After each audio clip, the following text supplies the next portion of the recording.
اعوذ باللہ من الشیطان الرجیم بسم اللہ الرحمن الرحیم۔ درس قرآن کے سلسلہ میں مختصر گفتگو کا یہ دوسرا حلقہ ہے، اور پہلی گفتگو میں ہم نے یہ کہا تھا کہ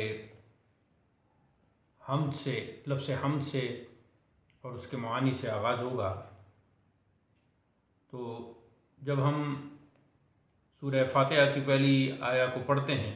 الحمدللہ رب العالمین، تو اس کا پہلا جو مضمون ہے وہ حمد ہے۔ حمد کا لفظی معنی ستودن، تعریف کرنا، اور اصطلاح میں منعم کے انعامات پر اس کی تعریف کرنا، اس کا شکر ادا کرنا، یعنی منعم کی ایسی خوبیاں سراہنا جو اس کی اختیاری خوبیاں ہوں۔ تو منعم حقیقی اللہ تعالیٰ کی ذات ہے، تو اس اعتبار سے ہر حمد کا مستحق بھی وہی ہے۔ اب اس میں الحمد میں جو ہے، جسے حرف تعریف کہا جاتا ہے، اس کو لام تعریف بھی بولتے ہیں اور الف لام بھی بول دیتے ہیں۔ تو جب کسی اسم پر ہو، حرف ہو، لام تعریف ہو، تو ناب اور بلاغت کے اعتبار سے اس کے کئی معانی بنتے ہیں۔ تو اس میں کی کئی قسمیں ہیں۔ کی ایک قسم ہے، اسے استغراق کی کہتے ہیں، یعنی لام استغراقی بھی کہہ دیتے ہیں۔ تو استغراق کا لفظی معنی ہے کسی چیز کو اس کے اوپر مکمل احاطہ کر لینا، اس کو گھیر لینا۔ تو اگر الحمد میں الاستغراقی ہو تو پھر معنی یہ ہوگا کہ حمد کی ہر قسم کی حمد، ہر قسم کی تعریف وہ اللہ تعالیٰ کے لیے ہے۔ اور ایک الجنسی ہوتا ہے، اگر یہاں الجنسی مراد دیا جائے تو پھر معنی یہ ہوگا کہ حمد کی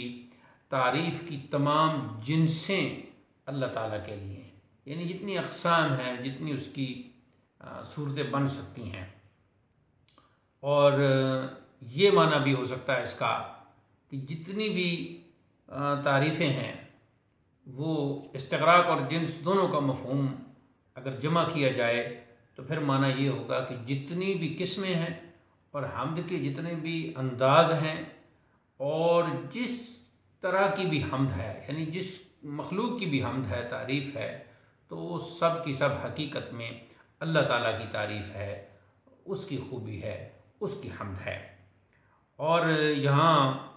تفسیر ریاض القرآن میرے پیش نظر ہے، تو اس میں والد گرامی حضور ریاض الملت قدس سرہ الف لام استغراق اور جنس کا بیان کرنے کے بعد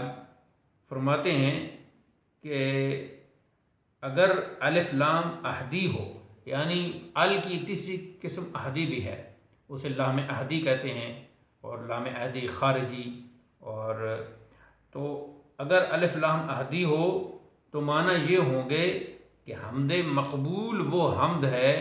جو حضور محمد مصطفیٰ علیہ تحیت و ثنا کی تعلیم سے کی جائے، یعنی اس سے مراد وہ خاص حمد ہوگی۔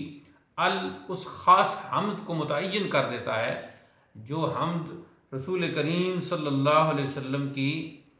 تعلیم سے کی جائے گی، یعنی اللہ کی وہ تعریف مقبول ہوگی، وہی دراصل حمد کہلائے گی جو آپ صلی اللہ علیہ وسلم نے ارشاد فرمائی ہو، جس کی تعلیم آپ صلی اللہ علیہ وسلم نے دی ہو۔ حمد کا ایسا انداز جس میں الفاظ مناسب نہ ہوں، مضامین مناسب نہ ہوں، بظاہر تو حمد کرنے والا اللہ کی حمد کر رہا ہے، اس کی تعریف کر رہا ہے، مگر انداز ایسا ہے، الفاظ ایسے ہیں، کلام ایسا ہے جو اس خالق کونین کے شایان شان نہیں، تو وہ پھر حمد مقبول حمد نہیں ہوگی۔ آگے لکھتے ہیں کہ لہٰذا کفار و مشرکین خدا تعالیٰ کی کیسی بھی حمد کریں مقبول نہیں، اس لیے کہ وہ حضور علیہ السلام کی تعلیم کے تحت نہیں۔ یہ ایک نقطہ ہے جو ذہن میں بٹھا لینا چاہیے، اور چونکہ یہ ویڈیو بھی بن رہی ہے تو جہاں تک بھی ہماری یہ ویڈیو سماعت کی جائے گی تو میں سامعین کو یہ بتانا چاہتا ہوں کہ شعراء جو غیر مسلم شعراء ہیں وہ بھی حمدیہ اشعار کہتے ہیں، تو وہ حمدیہ اشعار فنی طور پر یعنی شعر کو بطور فن اگر دیکھا جائے تو یقیناً ان اشعار کی کوئی نہ کوئی خوبی ضرور ہوگی بطور شعر، بطور فن، لیکن بطور مضمون حمد جو ہے کفار کی، چاہے وہ ہندو کہیں، سکھ کہیں، عیسائی کہیں، وہ ہرگز مقبول نہ ہوگی۔ یہ معنی ہے العہدی کا، یعنی اگر لام عہد کا ہو تو پھر الحمد کا معنی ہوگا حمد مقبول اللہ تعالیٰ کے لیے ہے، اور حمد مقبول وہ ہوگی جو رسول اللہ صلی اللہ علیہ وسلم کی تعلیم کے مطابق اور آپ کی تعلیم و تربیت کے تحت ہوگی۔ آگے لفظ اللہ ہے، اور یہ اس کی تعریف جو علماء کرتے ہیں کہ لفظ اللہ، ایک تو اس میں بحث ہے کہ یہ کیسے بنا اور اس میں تحلیل صرفی کی جاتی ہے، مگر اعلیٰ حضرت کے ہاں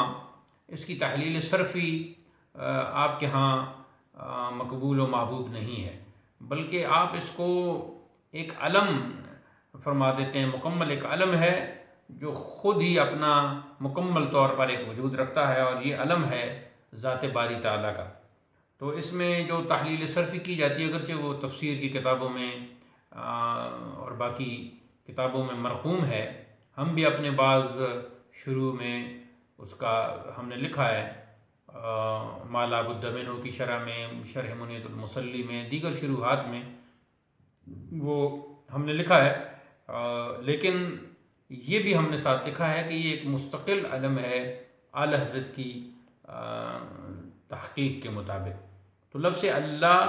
ایک علم ہے، خاص نام ہے اس ذات کا جو مجمع صفات ہے، اور ہر قسم کے عیوب اور نقص اور ہر قسم کی کمی سے جو ذات پاک ہے، یہ علم ہے اس کا۔ تو اللہ تعالیٰ کو جب ہم اس کا نام لیتے ہیں تو اس سے مراد یہ اس وقت ہم ساتھ ہی ساتھ اس بات کا بھی اقرار کر رہے ہوتے ہیں کہ جب ہم نے کہا اللہ تو یہ اس ذات کا نام ہے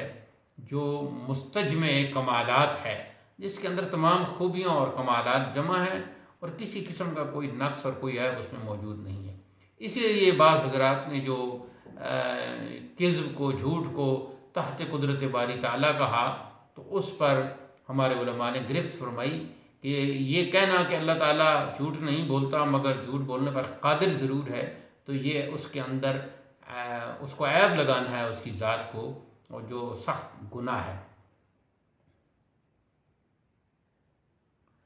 اس کے بعد ہے رب العالمین۔ رب کا معنی مالک، متصرف، پالنے والا، درجہ بدرجہ پالنے والا۔ تو انسان ہو، کوئی بھی مخلوق ہو، تو اس کی پیدائش سے لے کر پھر اس کی زندگی کے آخری لمحہ تک اس کے پالنے کا سلسلہ رہتا ہے۔ تو یہ ایک تدریج ہے، تو یہ ہے رب ہونا، کہ اللہ تعالیٰ بتدریج اپنی مخلوق کو، اپنے بندوں کو، تمام مخلوقات کو پالتا ہے، اور متصرف بھی ہے کہ اسی کا تصرف ہے، اور سردار بھی اس کا معنی کیا جاتا ہے۔ اور یہاں جو بھی اس کا معنی ہو، عربی لغت میں ڈکشنری میں رب کی جتنے بھی معانی ہیں وہ سارے کے سارے اللہ تعالیٰ کی ذات پر صادق آتے ہیں، اس لیے کہ تمام جہانوں کا ہمیشہ سے ہمیشہ تک ہر طرح اور حقیقی مالک صرف اور صرف رب کریم ہے۔ اور دوسرا معنی، دوسرا کوئی بھی ہو، یعنی مخلوقات میں تو سب سے بڑی شخصیات انبیاء کی ہیں، لیکن ان کے اندر رب کے حقیقی جو وہ معنی ہیں وہ نہیں پائے جاتے، اس کی لہذا اسی کی ذات بابرکات مالک و متصرف حقیقی ہوئی۔ یوں ہی جب سے ہیں اور جب تک رہیں گے، تمام جہانوں کا ہر طرح اور ہر نوعیت سے حقیقی پالنے والا صرف وہی جل و علا ہے۔ مخلوق میں یہ معنی بعض مخصوص طریقوں اور لحاظوں سے پایا جائے گا، اور سردار کا معنی ہے بلند، مرتبہ رکھنے والا، تو ظاہر ہے رب تعالیٰ سب سے بلند مرتبے والا ہے، اور اس کی عنایت و عطا سے اس کے حبیب پاک مخلوق میں سب سے بلند و بالا اور عرفہ و اعلیٰ ہیں۔ اس لیے اہل علم تو درکنار، عوام مسلمان بھی نبی کریم صلی اللہ علیہ وسلم کو علی الاعلان دو جہان کا سردار کہتے ہیں۔ علاوہ ازیں یاسین اور سید المرسلین ہر دو الفاظ شاہد عادل ہیں۔ یہ بھی قرآن پاک سورہ یاسین میں خود آ گئے۔ خدا تعالیٰ کے بعد ہمارے آقا و مولا سید الکونین اور دو جہانوں کے سردار ہیں۔ محمد سید الکونین والثقلین والفریقین من عرب ومن عجم۔ یہ قصیدہ بردہ کا مشہور شعر ہے۔ حضرت محمد مصطفیٰ صلی اللہ علیہ وسلم دنیا اور آخرت کے سردار اور جنوں اور انسانوں کے سردار اور دونوں فریقوں یعنی عرب اور عجم کے سردار ہیں۔ اس میں جو حضرت نے یہاں فرمایا کہ رب کا جو لفظ ہے اس کے ضمن میں فرمایا کہ مخلوق میں یہ معنی بعض مخصوص طریقوں اور لحاظوں سے پایا جائے گا، تو یعنی لفظ رب اضافت کے ساتھ تو استعمال ہو سکتا ہے، لفظ رب مضاف اور مضاف الیہ، تو لیکن صرف اکیلا رب کا جو لفظ ہے وہ اللہ تعالیٰ پر ہی بولا جائے گا۔ اب اس میں جو لفظ عالمین ہے یہ عالم کی جمع ہے، اور عالم کا معنی جو ہے یہ ہے کہ وہ ایک علامت کے معنی میں ہے عالم، تو چونکہ یہ اس کی ایک ایک چیز جو ہے کائنات کی وہ اللہ تعالیٰ کی خالقیت، اس کی مالکیت اور رازقیت پر علامت ہے، تو اس اعتبار سے اس مجموعے کو عالم کہہ دیا۔ اور حضرت فرماتے ہیں کہ رب العالمین میں تمام کائنات کے حادث ممکن اور محتاج ہونے اور اللہ تعالیٰ کے واجب، قدیم، ازلی، ابدی، حی،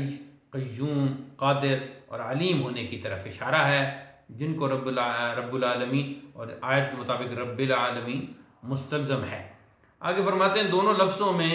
علم الہیات کے تمام مباحث طے ہو گئے، جیسا کہ خزائن العرفان میں بھی فرمایا، تو اسی حوالے سے یہ تفسیر خزائن عرفان کے حوالے سے جو صدر الافاضل حضرت مولانا نعیم الدین مراد آبادی قدس سرہ کی مختصر اور جامع تفسیر ہے، تو اس میں یہ جو فرمایا کہ تمام کائنات کے حادث وہ ہے کہ جو قدیم نہ ہو، قدیم کی ضد ہو گئی، یعنی جو چیز پہلے نہ ہو اس کی ابتدا ہو اور اس کی انتہا بھی ہو، جو چیز بذات ہی قائم نہ رہ سکتی ہو، فنا ہونے والی ہو، تو اس کو حادث کہا جاتا ہے۔ تو اللہ تعالیٰ اس کے مقابلے میں جو ہے وہ قدیم ہے، اور قدیم وہ ہے کہ جو ازلی اور ابدی ہو، ازلی ابدی وہ ہے کہ جس کی نہ ابتدا ہو اور نہ انتہا ہو، یعنی ابتدا سے بھی پاک ہو اور انتہا سے بھی پاک ہو۔ آگے پھر اللہ تعالیٰ کے جو مخصوص نام، صفاتی نام حی، زندہ، قیوم اور قادر اور علیم ارشاد فرمائے۔ عالمین عالم کی جمع ہے، اور عالم جیسا کہ میں نے پہلے کہا کہ علم سے بنا ہے جس کا معنی ہے نشان، تو دنیا کو عالم اس لیے کہتے ہیں کہ اس کی ہر شے اپنے خالق کی اس کے وجود کا نشان ہے، کی نشانی ہے۔ تو اللہ تعالیٰ کے جو سوا ہے یعنی جمیع ما سوا جو ہے اس کو عالم کہا جاتا ہے۔ یہاں اس کے جو ہے نا اس کی تعریف یوں کرنا کہ اللہ تعالیٰ کے سوا کو عالم کہا جاتا ہے، یہ درست نہیں ہے۔ اللہ تعالیٰ کے یعنی جمیع ما سوا جو ہے اس کو عالم کہا جاتا ہے۔ صرف سوا کا لفظ استعمال کریں گے تو اس میں کئی خرابیاں آ جائیں گی،